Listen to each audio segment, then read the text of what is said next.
안녕하세요. 시장의 마법사입니다. 자, 뭐, 대가들의 한번 말씀을 되새겨 볼까 하는데요. 워런 버핏, 주식시장은 인내심 없는 사람의 돈이 인내심 있는 사람에게 흘러가는 곳이다. 지금까지 많이 참았기 때문에 이제는 저희 거의 끝물이라고 생각합니다. 이제 반등이 얼마 남지 않았고, 그래서 여기서 막 추가로 막 소설을 써서 추가 폭락하고 이런 거는 별 의미가 없는 얘기라고 저는 생각을 하고, 지금부터는 이제 뭐 이미 이제 제가 얼마 전에 말씀을 드렸지만, 지금부터는 긍정론을 펼쳐야 되고, 어떤 종목을 사야 되나 뭐 이런 생각을 해야 될 때라고 생각을 하고, 저도 물론 것이 계속 뉴스는 보고 있습니다. 그래서 내년은 회복장이고, 24년 이후에 지수 고점 돌파, 새로운 주도주 시대 이렇게 예측을 하고 있고, 그게 뭐 25년부터 될 수도 있겠죠. 근데 주식시장 항상 낙관론이 승자가 되는 그런 특성을 갖고 있기 때문에, 그러니까 주가가 이미 많이 빠졌기 때문에 이제 낙관론을 펴도 된다는 뜻이죠. 무조건 그 폭등했을 때 계속 간다. 이거는 낙관론이 아니라 좀 위험한 거죠. 계속 희망회로고. 그리고 또 한 분이 이제 랄프 웬저라고 작지만 강한 기업에 투자하라 이 책으로 유명하신 분인데, 실제 펀드 매니저였다고 그래요. 중요한 말씀이 하나 있는데, 1970년대 초에도 주식시장의 가장 큰 관심은 인플레이션과 재정 적자, 무역 수지의 불균형, 고금리 등이었다는 점이다. 만약 이런 문제들이 전부 사라진 다음에야 주식에 투자하겠다고 한다면 아마도 절대 주식 투자를 하지 못할 것이다. 자, 굉장히 많은 노이즈가 아니라 실제로 많은 문제점이 되고 있는데 나오고 있죠. 계속 뉴스가 막 그런 거 중심이고. 근데 이제는 상승이 얼마 이제 남지 않았다 생각을 하고, 항상 하락장은 짧고 강세장이 상대적으로 더 깁니다. 이거는 통계로 나와 있거든요. 예전에 투자책을 한참 읽었을 때 그 이제 내용이 분명히 기억이 나기 때문에 항상 낙관론을 이제 유지해야 될 때다 이런 말씀에서 뜻에서 이제 인용을 해봤고요. 동양파일인데 금리가 중요하잖아요. 권자재 건설주는. 그래서 금리 측면에서 오늘 한번 스터디를 해봤는데요. 먼저 실적을 보면 3분기 누적으로 매출이 그래도 신기하게 증가를 했습니다. 3.6% 증가. 대신 영업이익은 반토막이 났고요. 이렇게 나 있죠. 그래도 흑자가 난 상태입니다. 순이익도 흑자였고 작년에는 뭐 이렇게 과징금 같은 게 있어서 그랬고요.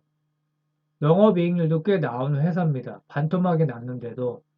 그래서 대차대조표를 보면 뭐 현금성 자산하고 단기 금융상품 합치면 486억, 시총이 700억인데 상당하죠. 차입금은 없습니다. 그래서 이제 제가 테마주도 좀 이런 걸 골라야 되고요.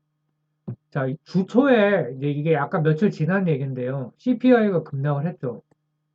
그래서 CPI가 그 시장 전망치보다 더 낮았습니다. 그래서 컨센 상회를 해서 대형 호재, 장이 시작할 때 나스닥이 막 4% 폭등하고 그랬었죠.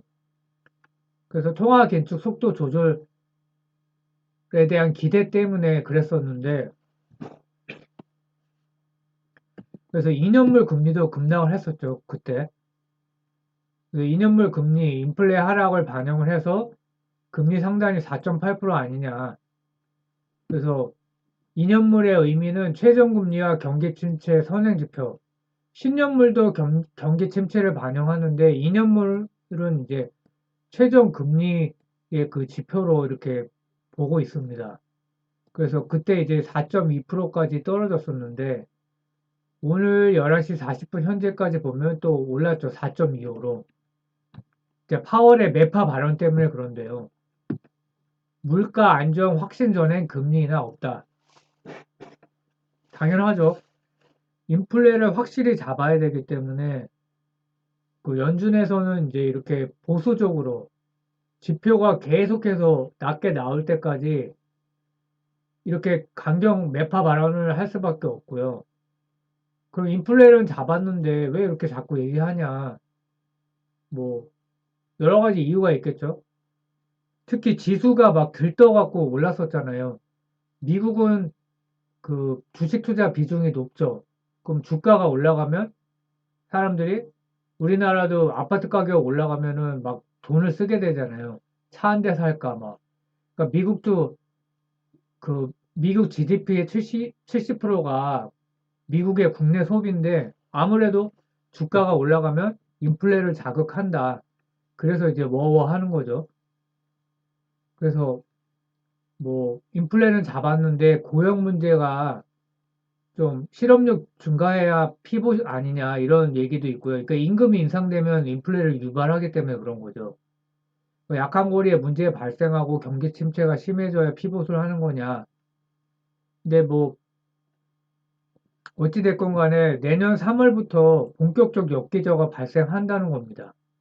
그때 2월 달에 러시아가 우크라이나 침공을 했죠. 그래서 유가와 원자재가 막 급등을 했죠.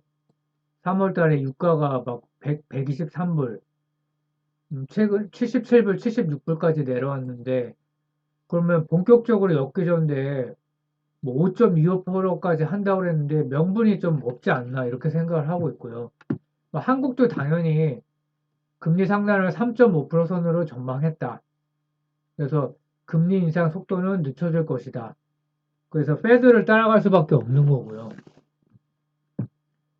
부동산이 지금 너무 안 좋으니까 규제 완화를 했죠. 그래서 1주택자, 2주택자 종부세 중과를 하지 않는다. 뭐 당연하죠. 이거는 시장 원리를 따라야 되는 거니까. 그래서 1주택자가 주택 추가 구매를 할 수 있고 갭 투자 가능성이 확대됐는데 지금 그럴 사람은 없다. 고금리와 경기 침체 우려 여전. 시장 자국이 없을 것이다. 실제로도 뭐 그렇고 주택 거래량이 2006년 거래량 조사를 시작한 이래 최저 수준이다. 지금 뭐 심각하죠. 근데 당연한 겁니다. 산이 높으면 골이 높다고 너무 골이 낮다고 이제 한 19년쯤에 상승장이 종료됐어야 되는 건데 코로나 때문에 제로 금리를 하면서 시장이 2년 더 갔죠. 그러니까 골이 깊을 수밖에 없는 거라고 생각을 하고 있고요. 그래서 어제 또 발표를 했죠. 다주택자 중과세 뭐 이렇게 하게 되면 영세 임차인의 세금을 전가하기 때문에 경감할 거. 이게 이제 당연히 이렇게 해야 되는 겁니다. 그래서 증시가 어제 또 급락을 했습니다. 그래서 뭐 여러 가지 악재가 있는데 머스크가 3.5빌리언 또 추가 매도를 한 게 또 악재가 되고 있고 리세션 공포 때문에 특히 이제 그 소매 판매 하락률이 1년 만에 최대폭으로 나왔다. 11월 소매 판매가. 안 그래도 분위기가 안 좋은데 이런 지표가 이렇게 안 좋을 때는 또 폭락의 근거가 되는 거죠. 그러니까 미국 GDP의 3분의 2가 소비인데 급격히 감소한 것으로 나타나서 그래서 유가도 더 떨어졌고요.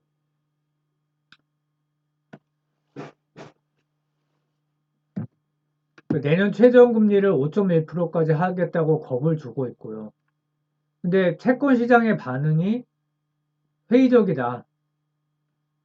경기 침체가 이미 왔는데 이렇게 계속할 수 없을 거다. 이렇게 보고 있고 저도 계속 스터디를 하고 있는데 이게 합리적인 판단인 것 같습니다. 10년물 금리, 2년물 금리에서 다 반영을 하고 있죠. 그런 거는 이제 속일 수가 없기 때문에 그래서 내년 2월에 금리 인상을 중단할 것으로 예상했다. 그래서 지금 중요한 게 고금리를 언제까지 유지할 수 있을까? 뭐 4%대는 유지할 수 있을 것 같은데요. 그러니까 고금리를 하는 이유가 경기가 과열이 됐기 때문에 인플레가 왔고 인플레를 잡기 위해서 물가 하락과 실업률 증가를 유도하는 겁니다. 그러니까 한마디로 경기가 너무 좋으니까 경기 침체를 유도해서 물가 하락을 유발시키는 거죠. 근데 이미 그 CPI가 낮게 나왔고, 이제 뭐 거의 확실한 건데, 23년 3월부터 엽기저가 뚜렷할 텐데, 작년에 급등을 했었으니까요. 유가 원재료가. 그럼 물가 하락이 지속된다. 5.25? 이건 어렵다. 그리고 경기 침체는 이미 진입했다.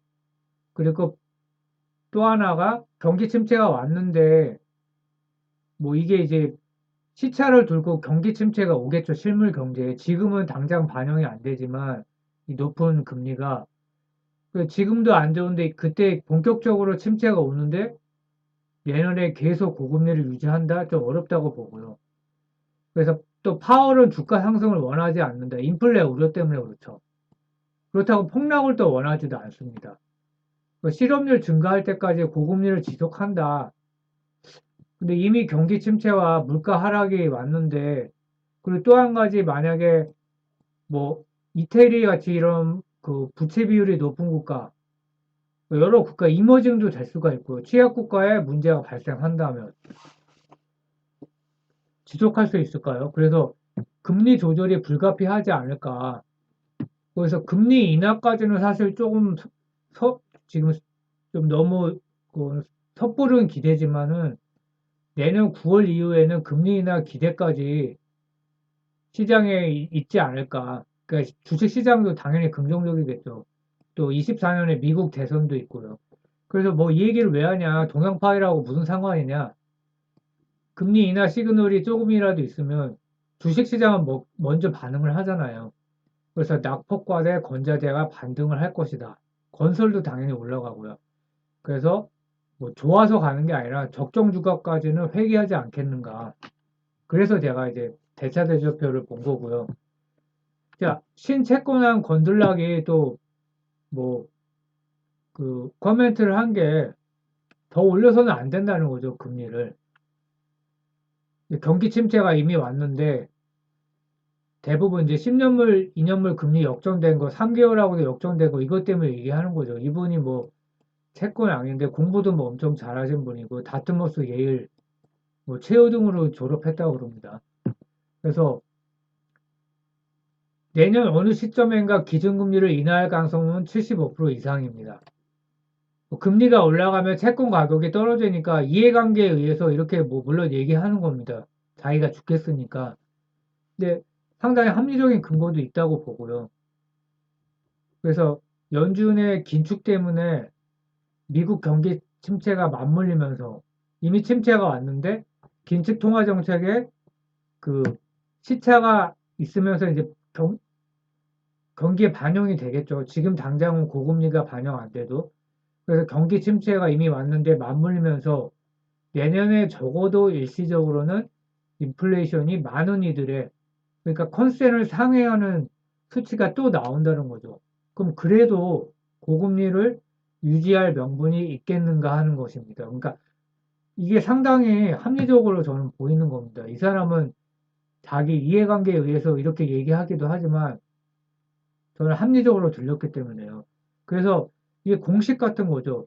연준이 공격적으로 긴축을 했다. 그럼 경기 침체가 온다. 인플레이션이 둔화된다.